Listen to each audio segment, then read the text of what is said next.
दोस्तों आज मैं आपको बताऊंगी मुश्किल की एपिसोड नंबर 34 के बारे में। लेकिन इससे पहले आपसे एक छोटी सी गुजारिश है कि हमारे चैनल को सब्सक्राइब कर दें, लाइक कर दें और कमेंट्स करके हमें ज़रूर बताइए आपको एपिसोड कैसी लगी। शुक्रिया।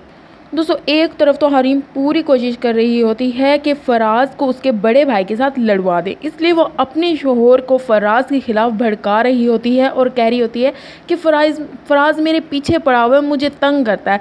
लेकिन उसका भाई ये बात मान तो नहीं रहा होता, लेकिन वो अपनी बीवी की भी सुन रहा होता है क्योंकि वो हरीम से मोहब्बत करता है। वो कहता है मैं फराज का दिमाग ठीक कर दूंगा, लेकिन वो उन दोनों भाइयों के दरमियान दरार पैदा कर रही होती है कि वो दोनों एक दूसरे से नफरत करें। दूसरी तरफ समीन फराज को समझा रही होती है कि अगर हरीम ऐसा कर रही होती है तो समीन समझा रही होती है फराज को कि तुम ऐसा मत करो वरना तुम दुनिया की नज़रों में बुरे बन जाओगे और वो अच्छी बन जाएगी। मैं उसकी चालों से अच्छी तरह वाकिफ़ हूँ। समीन फराज को समझा रही होती है। फराज कह रहा होता है कि मुझे भाई पे बहुत अफसोस हो रहा है कि वो मेरे ऊपर एतमाद करने की बजाय अपनी बीवी की बातें सुन रहा है। भला मैं क्यों उसके पीछे पड़ूंगा, मैं क्यों उसके पीछे जाऊंगा।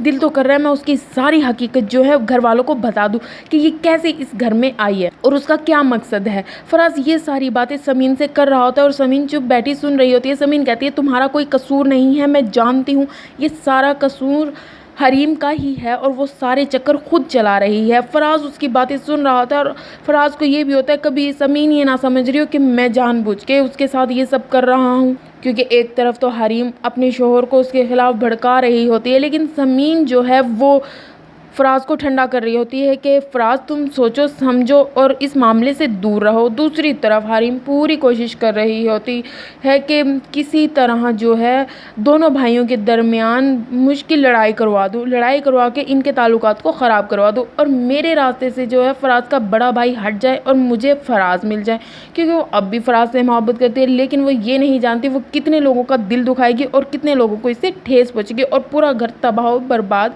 हो जाएगा। वो अपने शोहर को कहती है कि आप ना इस मामले से दूर रहेंगे, मेरा मामला है। जबकि इसका शोहर ये कहता है कि तुम्हारा मामला कैसे होगा, तुम मेरी बीवी हो ना, मेरा भी तो हक बनता है ना मैं तुम्हारे लिए कुछ करूँ। हरीम यहाँ बहुत मासूम बन जाती है, जैसे इससे ज़्यादा मासूम और अच्छे इंसान कोई नहीं है। जबकि फराज का बड़ा भाई उसकी बातें सुन रहा होता है। दूसरी तरफ फराज की अम्मी और उसकी सिस्टर इतनी परेशान हो रही होती हैं कि जब से ये दोनों आई हैं हमारे घर में मसले ही मसले पैदा हो रहे हैं। जबकि फराज की जो छोटी सिस्टर है वो अपनी अम्मी को कहती है अम्मी अच्छा कौन है बुरा कौन है, क्या आप समीन भाभी को नहीं जानती, वो कैसी हैं। तो फराज की अम्मी कहती है समीन बहुत अच्छी लड़की है, वो तो उसके तो मुंह में ज़ुबान ही नहीं है और वो कहना भी बहुत अच्छे तरीके से मान लेती है। लेकिन मैं अब बुरा किसको कहूँ अच्छा किसको कहूँ, पता नहीं कौन अच्छा है कौन बुरा, इस चीज़ को मैं अच्छी तरीके से नहीं जानती। दूसरी तरफ सुबह का वक्त नौकरानी नाश्ता बना रही होती है। वो किचन में होती है कि वहाँ हरीम आ जाती है। हरीम मुझसे कहती है कि नाश्ता बना, जबकि नौकरानी मुंह में बुड़बुड़ा रही होती है कि दोनों महारानियां पता नहीं कहाँ से उठ कर आ गई हैं भूखी नंगी, जो हर वक्त खाने पीने के लिए मांगती रहती है। तो हरीम आगे नौकरानी से कहने लग जाती है अभी तक तुमने नाश्ता नहीं तैयार किया, इतनी देर लगा दी, मैं और मेरे शोहर नाश्ते का इंतजार कर रहे हैं। जबकि नौकरानी कहती है मैडम जी नाश्ता बस तैयार है, मैं अभी 5 मिनट में लेकर आती हूँ। तो हरीम उससे गुस्सा होने लग जाती है, कहती है अभी तक तुम्हारे 5 मिनट नहीं हुए। नौकरानी कहती है कि मैडम समीन बाजी तो अपना नाश्ता खुद ही बना लेती हैं और मालकन और मालिक को भी नाश्ता दे देती है। तो वो कहती है हरीम नौकरानी कि तुम समीन की हिमायत ही करना बंद करो और मेरे लिए जल्दी नाश्ता लगाओ, मैं नहा के फ्रेश होकर आती हूँ और आके फ़ौरन नाश्ता करूँगी।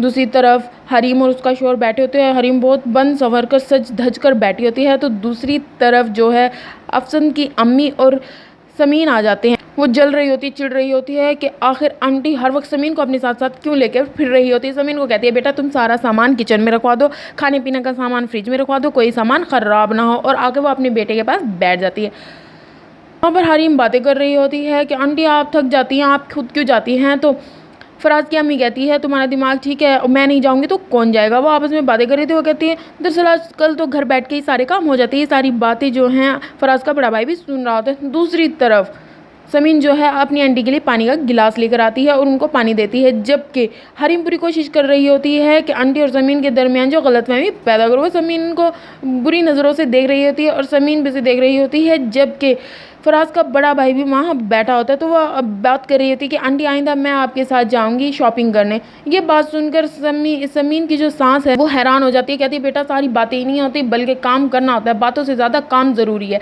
तो दूसरी तरफ समीन खड़ी के सारी बातें सुन रही होती है और हंस रही होती है। जबकि दूसरी तरफ हरीम जो है वो ये कह रही होती है कि नहीं आंटी मुझे सारे काम आते हैं, मैं कर लेती हूँ, अब मैं आपका हाथ बटाया करूँगी।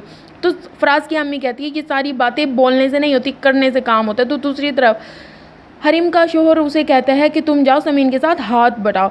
तो वो उठकर जाने लगती है और समीन की सांस समीन को कहती है, बेटा आइंदा मेरे साथ भाई जाना तो अपने इस हुलिये में ना जाना, अपने आप को सेट करो और बहुत अच्छी तैयार होकर जाया करो, क्योंकि मुझे लोगों को जवाब देना होता है।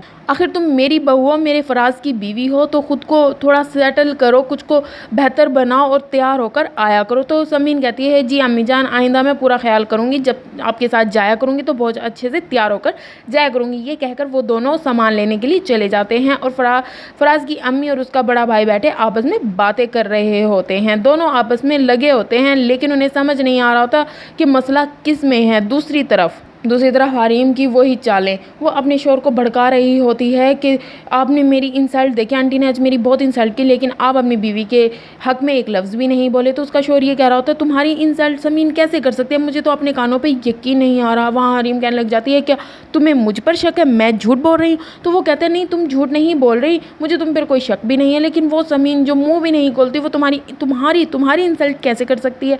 लेकिन हरीम कहती है, उसने मेरी इंसल्ट की है तो मैं आपको कह रही हूँ ना। ये बातें सारी फराज का बड़ा भाई सुन रहा होता है, लेकिन उसे यकीन होता है कि उसकी बीवी ने ही कुछ किया होगा, इसमें समीन का कोई कसूर नहीं होगा। तो उसकी बीवी कहती है कि तुम तो फराज के मुकाबले में कुछ नहीं हो, फराज अपने हक के लिए खड़ा हो जाता है, लेकिन आप तो अपनी बीवी के हक में भी नहीं बोल सकते। वो अपने शोहर को बातें सुना रही होती है, जबकि फराज का बड़ा भाई ये बातें चुपचाप सुन रहा होता है, लेकिन उसे ताना भी दे रहा होता है कि समीन तुम्हें कुछ नहीं कह सकती, आज तक वो तुम्हें कुछ नहीं कह पाई तो अब क्या कहेगी। इन बातों पे हरीम को बहुत गुस्सा आ रहा होता है, तो वो अपने शोहर को उल्टा ताना दे देती है, कहती है आप भी तो फराज के मुकाबले में कुछ नहीं है, वो अपनी बीवी के हक में खड़ा हो जाता है और आप कुछ नहीं कर पाते। तो ये बातें जो है अफसंद को बड़ी बुरी लगती हैं और वो उसको कोई जवाब नहीं देता। दूसरी तरफ दूसरे दिन हरीम की खीर की रस्म चल रही होती है। उसकी सांस कहती है तुमने खीर बनानी है, तो वो खीर बना रही होती है, किचन में काम कर रही होती है और नखरे कर रही होती है। तो वो अचानक से समीन को देखती है, समीन किचन में आ रही है, तो वो इतराने लग जाती है, जानबूझकर काम के लिए खड़ी हो जाती है, हाँ ये कर लूँ वो कर लूँ। वो समीन को फंसाने की पूरी कोशिश कर रही होती है। समीन खड़ी एक तरफ उसे देख रही होती है और खुश हो रही होती है कि कम अज़ कम हरीम कोई काम तो कर रही है। जैसे ही हरीम की नज़र समीन पर पड़ती है, वो खड़ी हो जाती है और नौकरानी कहती है तुम यहाँ से चली जाओ। जैसे समीन उसके पास आती है तो वो कहती है समीन प्लीज़ तुम खीर को देख लेना, खीर बस पकने वाली हैं, मुझे थोड़ा काम है, मैं आती हूँ। लेकिन समीन हरीम को कहती है ये तुम्हारा काम है ना, तुम्हारी शादी की रस्म है, तुम करो। लेकिन हरीम उसे बार बार कह रही होती है देखो मेरी वजह से तुम्हें फराज मिल गया, लेकिन तुम मेरा इतना सा काम नहीं कर सकती, मेरे एहसान का बदला यही बनता है। वो ये कहकर वहाँ से चली जाती है और समीन खीर देखने लग जाती है। खीर तैयार हो जाती है, समीन वहाँ बैठी होती है किचन में, वहाँ हरीम आती है, तैयार श्यार होकर आती है। तो समीन कहती है अच्छा तुम्हारा ज़रूरी काम ये था कि तुमने तैयार होकर आना था। तो वो आकर समीन के पास बैठ जाती है, दोनों बातें कर रही होती है। समीन को कह रही होती है मैं तुमसे अपना बदला ज़रूर लूँगी, मतलब वो अभी भी अपने बारे में ही सोच रही होती है, लेकिन उसे ये नहीं, इस चीज़ का अंदाज़ा नहीं होता कि जो कुछ भी समीन के साथ हुआ वो इसी की वजह से हुआ। वो अभी भी समीन को ही बुरा भला कह रही होती है कि तुमने मुझसे फराज को छीन लिया है, लेकिन समीन उसको कहती है कि तुम्हें शर्म आनी चाहिए, तुम अभी भी ऐसे अल्फाज यूज़ कर रही है। वहाँ से समीन चली जाती है और वो सोच रही होती है, फिर वो सोचती है कि अब मैं खीर में नमक मिला दूंगी ताकि सारा इल्ज़ाम समीन पर आ जाएगा, सब समीन को बुरा भला कहेंगे। तो वो खीर में नमक मिला देती है। दूसरी तरफ जब मेहमान आने वाले होते हैं तो वो खीर को चख करके देखते हैं, उसकी पूरी फैमिली खड़ी होती है और खीर में नमक होता है। तो वो समीन पर इल्ज़ाम लगा देती है कि मेरे पास समीन गई थी किचन में और उसने ही खीर में नमक मिलाया होगा, लेकिन समीन कह रही होती है कि आंटी मैंने ऐसा कुछ नहीं किया, मैंने नहीं मिलाया। तो हरीम कहती है मेरे पास इसका सबूत है, मैं नौकरानी को बुलाती हूँ, आप देख लेना। लेकिन हरीम अपनी हरकतों से बाज नहीं आ रही थी, सब समीन की शक्लें देख रहे होते हैं। तो हरीम का शोहर कहता है कि नहीं समीन ने ऐसा कुछ नहीं किया, मैं जानता हूँ समीन ऐसा कुछ नहीं कर सकती, जबकि नौकरानी आगे कहती है हाँ मैंने भी देखा है, समीन बाजी गई थी किचन में। तो वहाँ समीन की नंद कहती है कि ये क्या चूचा चाय लगा रखे, चुप हो जाए, जो भी होना था हो गया। दूसरी तरफ हरीम का शोहर कहता है ये समीन नहीं कर सकती, वो समीन की साइड ले रहा होता है। तो समीन की जो सांस है वो भी अपने बेटे को देखने लग जाती है। तो हरीम कहती है वाह तुम अपनी बीवी की साइड लेने की बजाय उसकी साइड ले रहे हो, तुम एक बार बता तो दो तुम किसकी साइड हो। तो ये सारी बातें समीन सुन रही होती है, लेकिन समीन की सांस कहती है तुम दोनों की वजह से मैं तंग आ गई, मेरे घर का सुकून बर्बाद हो गया, मुझे ये नहीं पता कि तुम दोनों में अच्छा कौन है और बुरा कौन है, लेकिन मेरे घर का सुकून बर्बाद हो गया। तुम दोनों से पहले ऐसे मेरे घर का सुकून नहीं था, बहुत खुश रहते थे और बहुत खुशी से हम जिंदगी बसर कर रहे थे। लेकिन हरीम अपनी हरकतों से बिल्कुल बाज नहीं आ रही होती। वो इल्ज़ाम पे इल्ज़ामात समीन पर लगा रही होती है। समीन अचानक से वहाँ पर फराज और उसका अब्बू आ जाता है तो समीन वहाँ से चली जाती है। फराज का अब्बू देख के हैरान हो जाता है, कहता है अपनी बीवी को, बेगम ये सब क्या हो रहा है। तो दूसरी तरफ फराज आता है, वहाँ से हरीम आती है और अंकल के पास आके कहती है कि अंकल आप सिर्फ एक ही बीवी बहू को ब्याह कर लेकर आए थे, कि आपको सिर्फ उसी से प्यार, आपको मुझसे प्यार नहीं है, आप मुझे अपनी बेटी नहीं समझते। तो फराज का अब्बू कहता है नहीं नहीं बेटा, ऐसी कोई बात नहीं है, हम भी आपको अपनी बेटी समझते हैं। तो वो अपनी चालों में सबको लेना चाहती है। तो वहाँ पर फराज और उसकी अम्मी और अब्बू आकर बैठ जाते हैं, आपस में बातें करने लग जाते हैं, जबकि हरीम उनके दिलों में भी गलतफहमियां पैदा कर रही होती है। फराज एक नज़र से हरीम की तरफ देख रहा होता है और वो समझ रहा होता है कि ये सारी चालें जो हैं हरीम की चली हुई हैं, समीन ऐसा कुछ भी नहीं कर सकती। वो सारी बातें बता रही होती है, जबकि फराज का अब्बू और फराज तंग आ चुके होते हैं। वो अपनी बीवी को कहते हैं कि ऐसा कैसे मुमकिन हो सकता है, अम्मी आप इतनी परेशान क्यों हैं। वहाँ पर फराज का अब्बू ये कहता है कि बेगम अगर खीर ख़राब हो गई है तो कोई बात नहीं, आप बाज़ार से न्यू खीर मंगा लो, मेहमानों के सामने वो सर्व कर देना। तो वहाँ से फिर हरीम कहती है कि आप लोगों ने समीन को कुछ नहीं कहना, मतलब बाज़ार से खीर मंगवा लेनी। ये सब कह के वहाँ से समीन उठकर हरीम के पास, हरीम वहाँ से उठकर चली जाती है और वो समीन की ही बातें कर रही होती है, समीन को गलत करार दे रही होती है। दूसरी तरफ फराज, उसका अब्बू और फराज की अम्मी बैठे होते हैं, आपस में बात कर रहे होते हैं। फराज कहता है अम्मी हम लोग तो काम पे जाते हैं, लेकिन आपका काम है कि आप घर का सुकून बरकरार रखें। तो फराज की अम्मी कहती है मैं समझ नहीं पा रही दोनों में से ठीक कौन है, गलत कौन है। तो फराज का अब्बू भी कहता है कि फराज बिल्कुल ठीक कह रहा है तुम्हारा। दूसरी तरफ फराज समीन के पास जाता है, समीन से कहता है ये क्या बात हो रही है, घर में क्यों घर का सुकून बर्बाद है, बंदा काम करके घर इसलिए आता है कि घर में उसे थोड़ा बहुत सुकून मिल जाएगा। लेकिन समीन ये बातें सुन रही थी, लेकिन समीन को कहते ठीक है मैं, मुझे पता है ये तुम नहीं कर सकती, लेकिन ये सब क्या चल रहा है। दूसरी तरफ इकरा की कॉल आती है और कहती है कि भाई बाजी को दें कॉल, वो कॉल अटेंड नहीं कर रही मेरी।